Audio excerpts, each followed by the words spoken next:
is up, guys? Welcome to the Being Beautifully Honest podcast and channel. Thanks so much for being here and for being subscribed. If you're not, go ahead and hit that button. And if you're listening on YouTube, hit that like button. It's like walking in the room and hitting that light switch. Let's brighten up the place and get into this reality chat.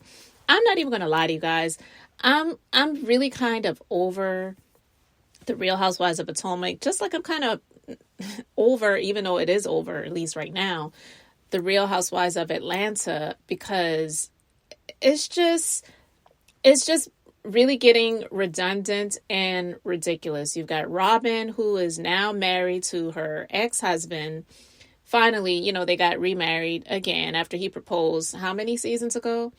And, she was holding back information about him being unfaithful, even though she says that he wasn't. But most of us don't believe that he was being a good Samaritan to go to a hotel to pay for a room for a stranger that he did not know, that he was, like she says, being a dummy for having communications with. But anyway, it's just this whole played up drama, and this new chick, Aneka, who has this, this situation where she's trying to claim that Wendy's mom put a hex and a curse on her, and she prays to shrines at night and all this other foolishness. And it's like, why did you just immediately come on the show already having this heat for Wendy? And that's why I said before, I feel like this is something that was orchestrated by the so-called green-eyed bandits more so, and maybe low-key Ashley, to come at Wendy, because even though Wendy foolishly feels like Ashley is a friend or has been making efforts to be friendly to her, I wouldn't forget, I would say, if I were Wendy, how Ashley was with her in her first season of Wendy joining the show, even though some people felt like Wendy was being arrogant and saying, people call me Dr. Wendy and all of, that other stuff like that. But yet and still, she has to see and know, just based on what she's seen of her doing with other people, that Ashley is a sneaky, conniving little you-know-what. But anyway, Gizelle, I'm just so over this lady, her being a former first lady, which means nothing. I mean, let's just be honest. A first lady is nothing more than a woman who's married to a man who decided to be a pastor of a church, because a lot of these people aren't even called, so to speak, by God. It's a business. So making the wife the first lady, and like, what does she do? What is she really relevant for? Besides, well, I was about to say besides keeping the single ladies in the church from trying to come at the man of God. But yet still, we know that wasn't her case when she was married to Jamal Bryant, because as she even said in her first season, and I believe first episode of the very first season of Real Housewives of Potomac, Gizelle said that he was definitely unfaithful and he loved to share his salami. Like, those were her words. So with all of that being said, Gizelle is the last person to sit and talk about somebody else's man when she hasn't been able to keep a man, from what we've seen. And no, I'm not saying it's her fault that the man she used to be married to, and who is also the father of her 3 children, who also is the father to a number of other children that she's not the mother to. Anyway, I'm not saying that it was her fault for him to be being unfaithful to her. But honestly, just seeing how she is, I can't imagine that this is played up for the cameras and just her being this person for TV. I believe this is who she really is to the core. And I'm not condoning cheating, but I think a lot of people can understand why he would not want to be with her anymore. I don't know who filed for divorce. It doesn't even really matter, because she's just not a likable person. And it is annoying to see her on the show constantly trying to be in other people's business and make it the subject matter. But what does she have going on? What is going on in her life? Now, she did this with Candiace, with trying to say that she felt like Chris was, being a sneaky link is what she called him. And she just was not comfortable being alone with him and all this other stuff, trying to insinuate that Chris was being unfaithful and was attempting to be unfaithful with her as well, which I don't believe that Chris was that dumb. And even the chick that came out and said initially that she and Chris were having a relationship, and I said that I didn't believe it, apparently she has now come out and said that it was all a lie. She actually made a statement on social media, not via video or anything, but a post. She didn't say who, if someone or who put her up to it. Not that it even matters, but it was a lie. And I said that I didn't believe it. I really did not believe that it was the case. But anyway, Gizelle, she's just a trip. So on this most recent episode, which I honestly did not watch, I'm just getting this clip on Instagram. Karen is trying to get Candiace and Gizelle to come to terms and have a conversation. I just want to play this clip really quick and then I'll continue with my commentary. Well, I'm going to switch gears here a minute. As a group collectively, if we're going to move together and move on, I can't ignore the elephant in the room between you and Candiace. And I feel like that when Candiace is in the room, you're much quieter. I'm totally There's really fine. nothing to I'm face. totally fine. I mean, there Okay, is. here we go. She does not want to acknowledge me because she thinks that if she doesn't speak to me, then I will disappear. But my black ass is still sitting here. So there's that. I haven't said that.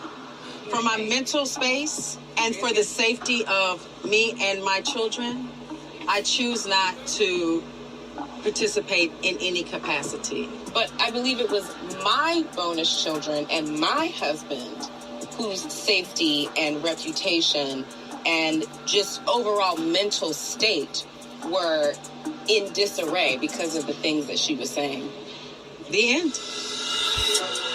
You cannot make up lies about any person and expect not to get your ass handed to you. There was a situation in which Chris made me feel uncomfortable. Like, I don't want to be in this situation. So did he do something? Did he say something? No. Right. He didn't. Because he wouldn't do that. Yeah. You sit up here with your privileged, white-looking ass, and you think you can say whatever the you want to say, and no one is going to bat an eyelash. Wait. Candiace, last year I told you your husband made me feel uncomfortable because he made me go into a bedroom and close the door. That is what happened. Candiace has said way too much negative, nasty, horrible things that have directly affected my family. There's nothing good will ever come from me speaking to Candiace. Tension is just thick. You know, it does bother me. It shouldn't. Karen, right now you and I are in a good place and I like it. I do too. I do too. But, you know, if we can get there, and we've been through hell and back, isn't there hope for other people? Well, I'm going to switch. All right, so I'm just going to make this real quick. It's BS. The fact that Gizelle sat there and said that Candiace's husband, Chris, made her go into a room and shut the door. First of all, he didn't make her go into a room of any type. I feel like if he wanted to, like, say something to her, he probably was like, let's talk or whatever. They just walked into a room and he just closed the door behind them. Or it's a hotel that they were in during the reunion. And we all know that those doors automatically close. So why not some BS with her? You can close the door harder. You can slam it. Or, you can put something underneath it to keep it open. But it's just ridiculous that she's trying to make it seem like Candiace's husband is a predator. And those are the things that she said. And that somehow affected her and her family and her children. It's ridiculous. I just can't with this chick. And I'm just really over the fact that they continue to coddle her and make her seem like she's the star of the show. Star for what? What, just because she's light-skinned, it means that she's shining? I mean, I'm not even trying to be funny, but I'm just saying, what does she really bring? And people may feel like, She knows how to bring the ladies together, and she knows how to keep the pot stirred so that the drama can ensue for the sake of the show. But I'm so over this Real Housewives BS, and I watch these shows from time to time. Yeah, I mean, I've been watching a lot of them from the very beginning, but this whole thing is just honestly completely and totally played out. That's why I laugh and I cackle at times when I see people talking about they need to bring Nene back to the Real Housewives of Atlanta. It hasn't been the same since she's been gone. Hell, they're going on season 16. How long do you want these people to continue to be on these shows? Yeah, there are other franchises, but a lot of those other franchises have not been on as long. I'm just over it. I really am. We're not really friends, but we're going to hang out. We're going to go out to lunch, brunch, dinner, go on trips in the country, out of the country together. We're going to see what drama unfolds. It's so ridiculous. It's honestly like a long time ago. I remember when I used to watch The Real World that came on MTV. In the beginning, it was interesting because it was something different and new. And then over the seasons, things evolved. And then it got to the point where it just got ridiculous and I wasn't even watching it anymore because all it was people hooking up with each other and sleeping with each other and getting feelings or not catching feelings and all that. And I was like, I'm not watching this. This is stupid and ridiculous. And then eventually that ended. Real Housewives is not going to last forever. These ladies need to really be like, even though people may talk about Candiace's voice and she can't sing or she can't sing that well or whatever, at least she's actually really trying to make something out of this opportunity that she's been given because she's smart enough to know that this isn't something that's going to last forever.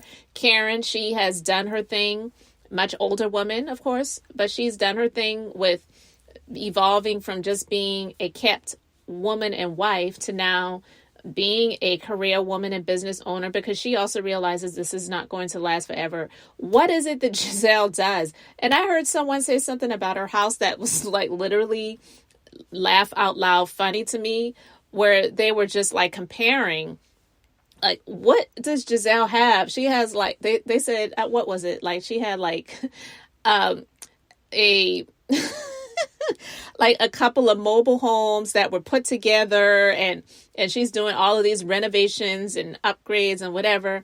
And it's like, girl, what do you really have going on? And you are a woman of a certain age, so you really need to get it together because I'm just really over this. I can't imagine that what she is making, she's worthy of making, but I also can't imagine what she's making is something that's going to last her for a lifetime. So I don't know, guys. I'm over Gizelle and this victimhood of causing issues with someone else and their marriage and then making herself out to be the one that was hurt, and it caused issues in her family and in her household and with her children. Girl, bye. Anyway, guys, let me know your thoughts in the comment section below. Thank you guys so much for being here, liking and subscribing. I'm Beth, just being beautifully honest. So until next time, I wanted to keep it brief, beautiful, and now I'm going to say bye.